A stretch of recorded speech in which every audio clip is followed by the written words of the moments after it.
So you probably saw the title, and it is a little bit clickbaity.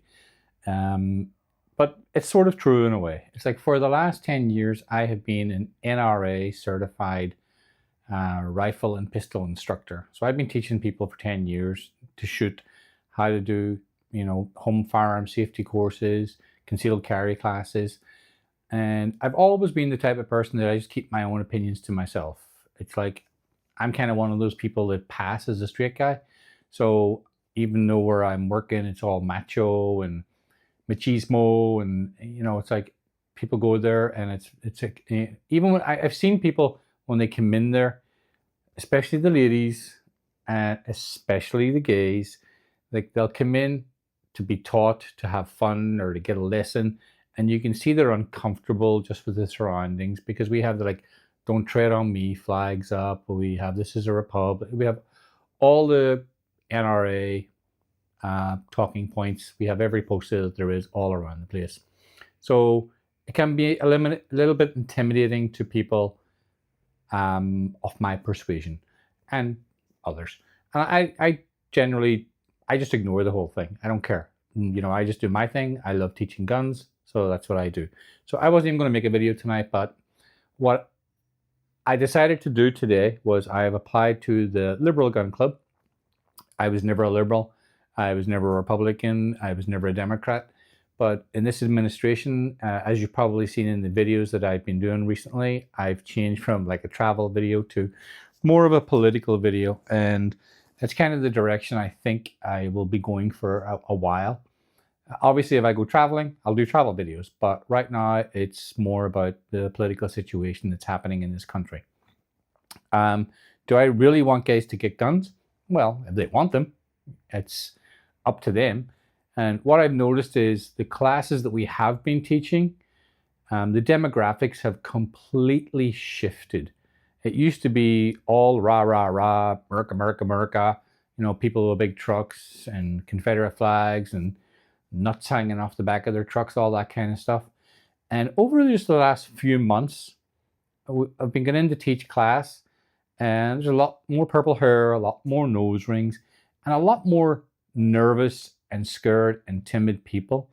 I have been teaching a lot more trans people, and whenever I try to interact with them and try to find out, I'm always curious as to how did they find us? How did they find out about us?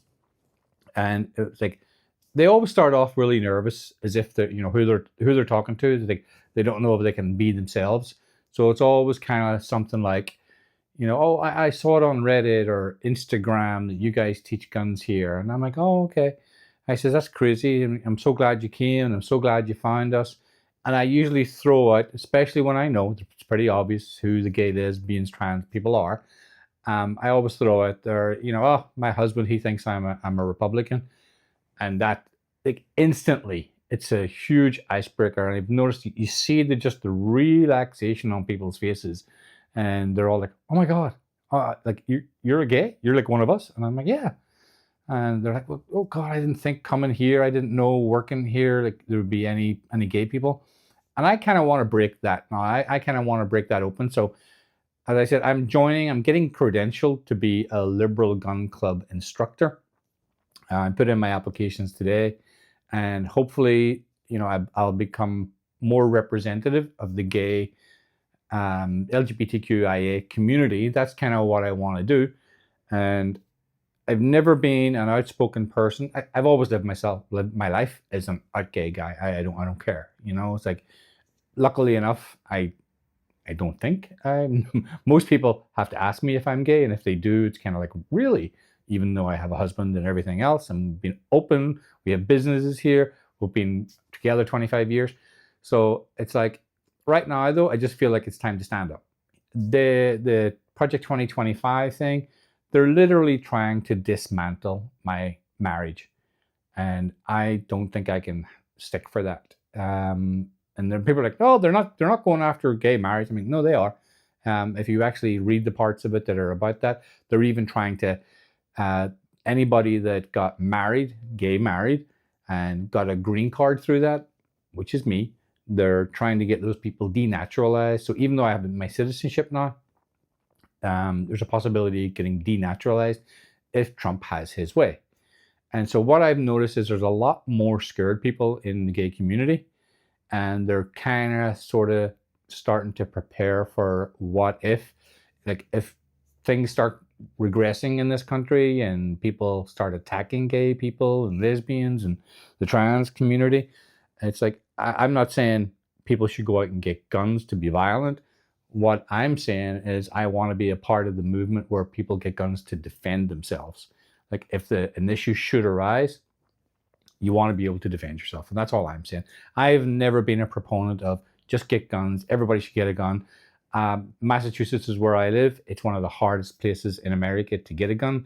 And I think it's just about right. You know, I think if everybody followed the Massachusetts model, we would be okay. You know, so I don't like the current Maura Healey, what she did in October. I'm not going to go into anybody that lives here knows, anybody that's involved with guns here knows. Like it's been a massive change in the gun legislation here. And to me, it was a complete overreach. And they're Democrats, you know? So, yeah, I've never been one for, you know, everybody should get a gun. I'm always about, my philosophy always has been, you know, I'd rather have a gun and not need it than need a gun and not have it. And that's an old cliched saying in the gun community, but it applies right now the way everything is changing here in America.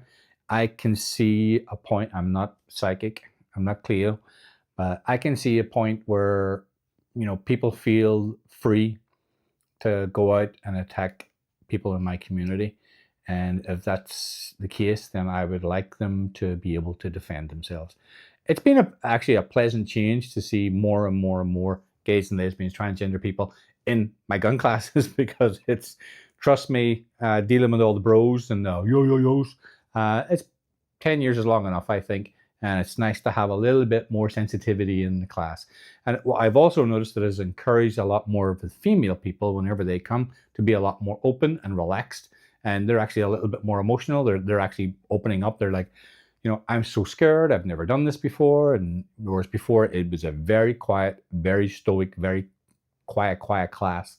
Whereas now it's kind of more fun. And the women seem to have a better time when they're in there trying to learn to shoot.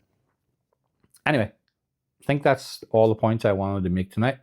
So my politicism, how do you say it? My politics have gotten a little bit stronger. And again, as I said, I was never one to like loudly talk politics. I came from a civil war. My whole life I lived in a civil war in Northern Ireland, and I just didn't want that to be part of my life again. But what's happening here in America is atrocious. And Mr. Trump is trying to make himself a king and a dictator. And it's just something that you know, Second Amendment says, you know, we should, you know, have the right to bear arms so that a tyrannical government, you know, can be overthrown. I'm not trying for violence. I'm not trying to incite a riot. All I'm saying is if, you know, something comes down where you need to be prepared, I'm prepared. And I'm glad that I'm speaking up, and I'm glad that I'm seeing a huge trend towards people like myself actually trying to acquire their gun licenses. I'm happy to be a part of it.